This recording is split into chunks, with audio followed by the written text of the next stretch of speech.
I have a general idea of I have a general long-term goal and a general direction where I want to go. I'm 36 years old. I don't have a lot of fight left, but I want to make as big as possible. So everything I'm gonna do the biggest fight as possible, and I want to make. No one gives a fuck. No one gives a fuck, George. Everybody, I'm sorry I'm late. Dana, my apologies. George, my apologies. Everybody gives a fuck that you're late. Sit down. No, I'm sure. Hey, I was outside the Encore. The car was at the Win. Okay. Okay.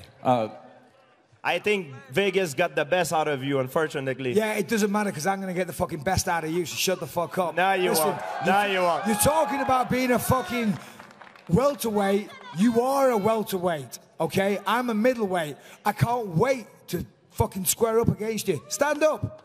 Stand up and look at the size of me and look at the size of you. Go back to fucking Canada. That's all you have on me. That's all you have. No, it's not. I've got a lot more than that, pal. Skill, fighting IQ, athleticism. Here's the guy. Everything is on my side. Oh, is it really? Height, reach, good looks, fucking accent, the jab, the punch, the kick, everything. George, listen, while you were away, because you were so scared of everybody taking steroids, I was man enough to still be fighting those guys. You went away, you went and fucking chased aliens. I don't know what you did. No one gives a fuck where you were or what you did. You're coming back, the sport is a different place, game over. I think you should shut up. You're embarrassing yourself right now. Are you still drunk right now? Are you still drunk or what? What's going on? No, but I'm going to go. What is going on with him? I'm going to go have a beer. Your voice is kind of what is happening with you? My God, are you healthy? Are you okay? Is up here? Is it you get hit too much or what? Hey, George, I'll go out on an all-night fucking bender and still beat you, pal. I won't even train.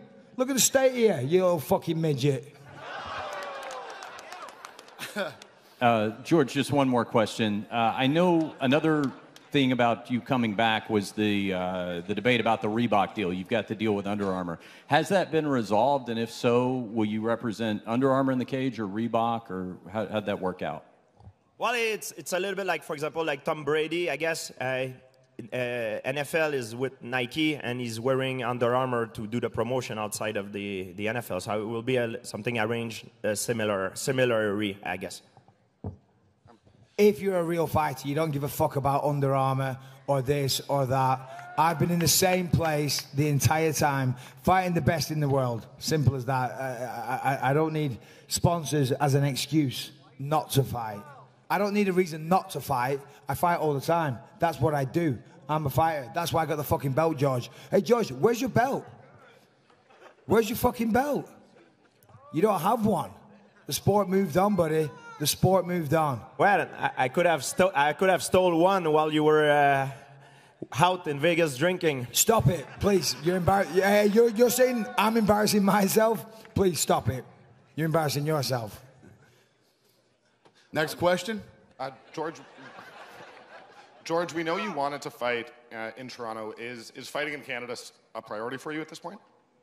I don't care where the octagon will be set. I'm here to do a job, and it's got to be to beat up that drunk man right there. Whoa. Why is the onus on me being fucking drunk? What's that going to do with anything? I've been drunk throughout my entire fucking career. Dana will testify to that. Why does that make this fight any fucking different? Why does that matter? I'm English. I'm in fucking Vegas. I'm going to fight. Hey, when is the fight, George? When's the fight? When do you want to fight? Because I'll fight right now. I'll fight right now, motherfucker. That's the difference between you and me. So you look at me. You don't scare me, not even one bit. Not even one bit. I'm not trying to scare you. I know, you really don't. I'm not trying to scare you, but here's the fact. I'm a real fighter. I'm a real fighter. You're an athlete, and good for you. You're a very, very good athlete, but you're an athlete. I'm a fighter. Fact. Next question. Yeah, don't worry, that pussy will get it next. Yeah, question for George. Obviously, you were previously fighting at welterweight 170. What kind of changes in your training are you going to make to get up to 185? Yeah, I'm going to make some adjustment. Of course, try to gain on some weight, but I'm realistically speaking, I want I won't be able to get so much bigger. I'm going to try to put on some muscle mass, get prepared efficiently, come out, and do my job. I just wish Michael Bisping would have come out with a different song than all the guys that have fought before. Oh, you're just an athlete, blah blah blah. You're not a fighter. My journey in mixed martial art is more than legit. I've been at incredible obstacle. I've fought guys. I had to come back. Carlos Condit and everybody. I've fought Hendricks. Everybody. BJ Penn won. I came back and I fought and I showed true heart. And that's why I'm here today. I'm not an easy target, and my journey is honorable. So you're talking about beating BJ Penn, a featherweight. He's a featherweight. I'm a middleweight. I'm a legit middleweight. I used to fight at light heavyweight. I was 15-0 at light heavyweight, pal. So, you are a very, very good fighter, George. I respect you very, very much. But at the end of the day, there's a reason why they have weight classes. It's as simple as that. And I respect you coming back, but I know why you picked me. You think I'm an easy fight, just like Anderson did, just like Luke Rockhold did when I knocked him out in the first round, just like everybody does. Yeah, fucking Luke Rockhold. Just like everybody does. And time again, I proved them wrong. So this is the guy, the greatest of all time, didn't want to face Anderson. Didn't want to face Anderson when he was the man, but he comes out of retirement to face me. Yeah, real good fighter. Yeah. See you outside, dickhead. Yeah. Mike, the fight's been announced for a few days now. What's kind of the reaction been like from people talking to you, giving you kind of feedback on it? Everybody's excited about the fight. Myself, I'm very, very excited. George is, listen, I respect George. I respect what he's done inside the UFC. Of course I do. And he's a fantastic martial artist. He's an incredible athlete. I think this is going to get a lot of interest, of course. George was always a big, big star in the UFC, so of course I wanted to fight the guy. Yeah, everybody's excited. It's an easy payday. Let's cut the bullshit. It's a fucking easy payday. So thank you very much, George. Yeah, just one last for Michael. A lot of people are saying that the legitimate #1 contender is Yoel Romero. So? If you're Yoel Romero right now, what do you do? Do you take another fight to really get yourself? If he's so good, then just keep beating people. Because I tell you what, George doesn't have a style to hurt me. I can show you a text message to Dana right now. I said, George will not hurt me. In 6 weeks after this fight, I'll fight Yoel Romero. Correct, Dana? Correct. So, Yoel, sit on the fucking stool, do whatever you want to do, shit your pants, whatever it may be. I'll be here. Next question. A question for George over here. Hey, George, welcome back. You've said in the past that if you ever moved up to 185, when there was talk of the Anderson Silva fight, you said, if I ever move up, I'm not going back down. That's what you said 3-4 years ago. Do you still feel the same way, or are you open to fighting at 185 and then, of course, going back down in the future if that opportunity presents itself? I don't look past Michael Bisping right now, and I have a long-term goals. I know approximately, roughly, which direction I want to take. But I'm gonna be 36 years old when the fight happens, and I want to make the biggest fight possible. I want to make history, and right now I'm focusing on the short-term goals, which is this guy. Can you tell us a little? That's all matter on that. Can you tell us a little more about these long-term goals? No. Nothing. No, he can't tell you anything. That's the whole point of a press conference, George. You're supposed to fucking talk. Tell them something, please. You haven't been here for 4 years, but he can't tell you anything. Why can't you tell them anything? 4 years, George. Come on, this is your moment. Let's go. Tell them. Well, go on. No. There we go. I'm gonna be. It's like the stock, right? Up and down. You don't know who's up, who will be up and down. I'm gonna beat this guy. Then after we'll see what's the next big challenge. Okay. And you kind of had the pick of the litter. You had an option at 170, 185, some super fights. Yeah.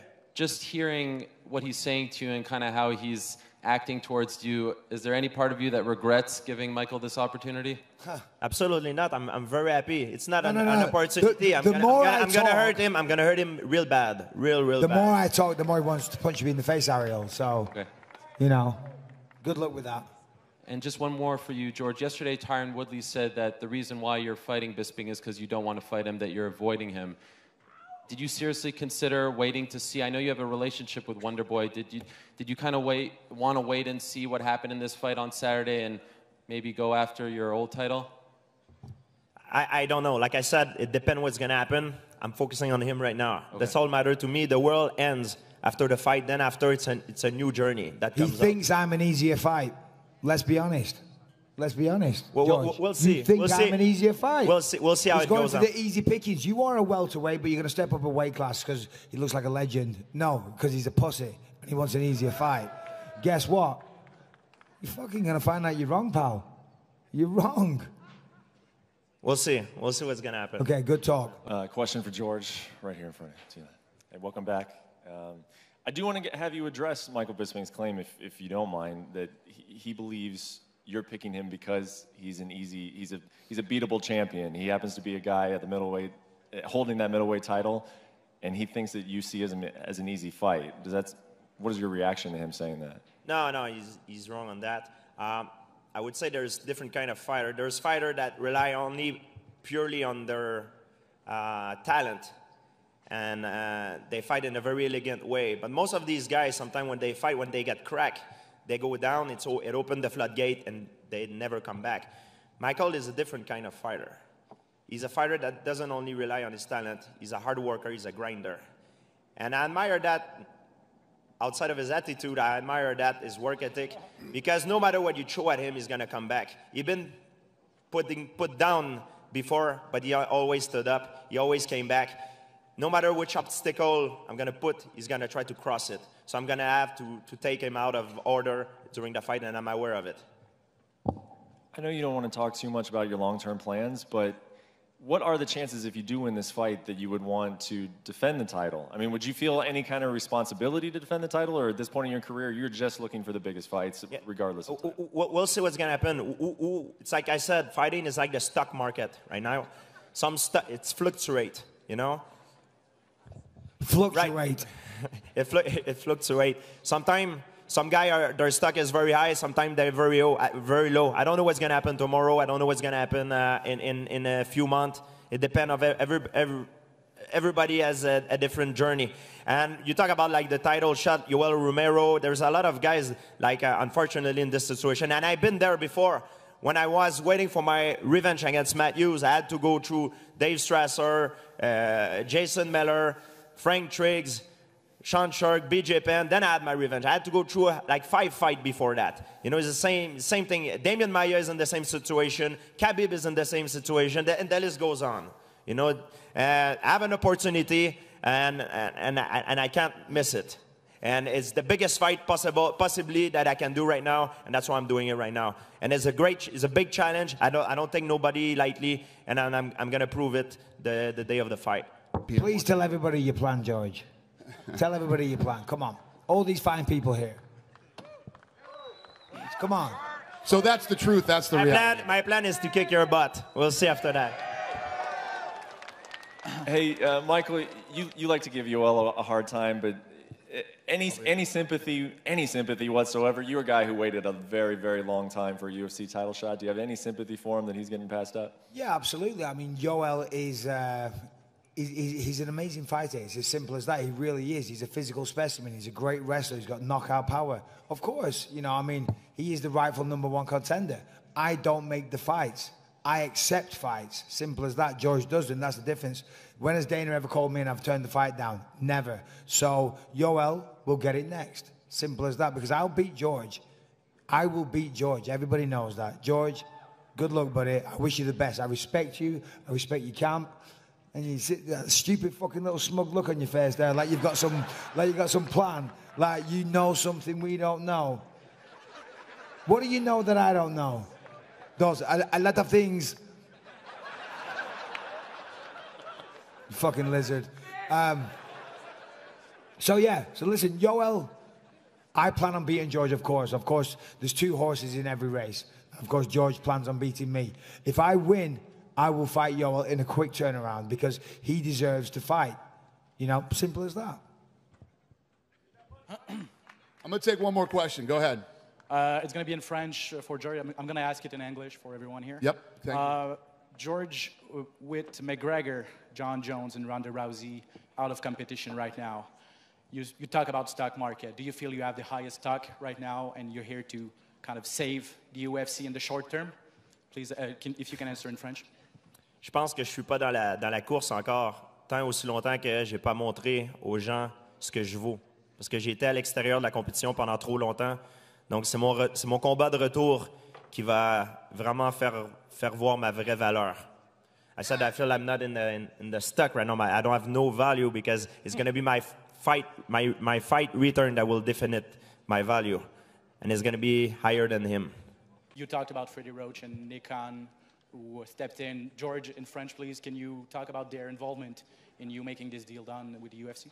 Yeah, I talked to Freddie. Nick Khan came make the deal, but it was like all teamwork. CAA, LB3I, it was all done with the team. It was a long process, and of course the extra help. Freddie, Nick Khan, it did a great plus, and I'm very happy it worked out all for the best of everybody.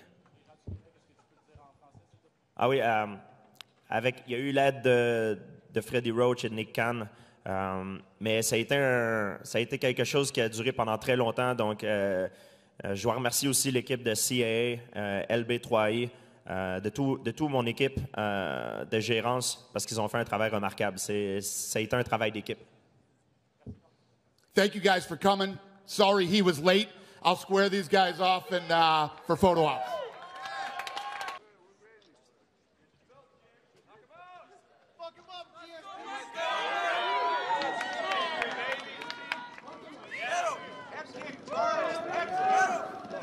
Not even one. Not even square. Not even. I'm not trying to scare you. Oh, yeah. I'm not trying to scare you, bro. You smell alcohol, man. Yeah. Yeah, you smell alcohol. Good Man. time. Good fucking time. You better train hard for this fight.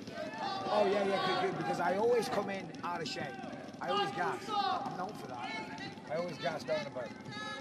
Whenever I ever come in out of shape, please tell me the time. Let's fucking get that suit. I'll send you money if you want.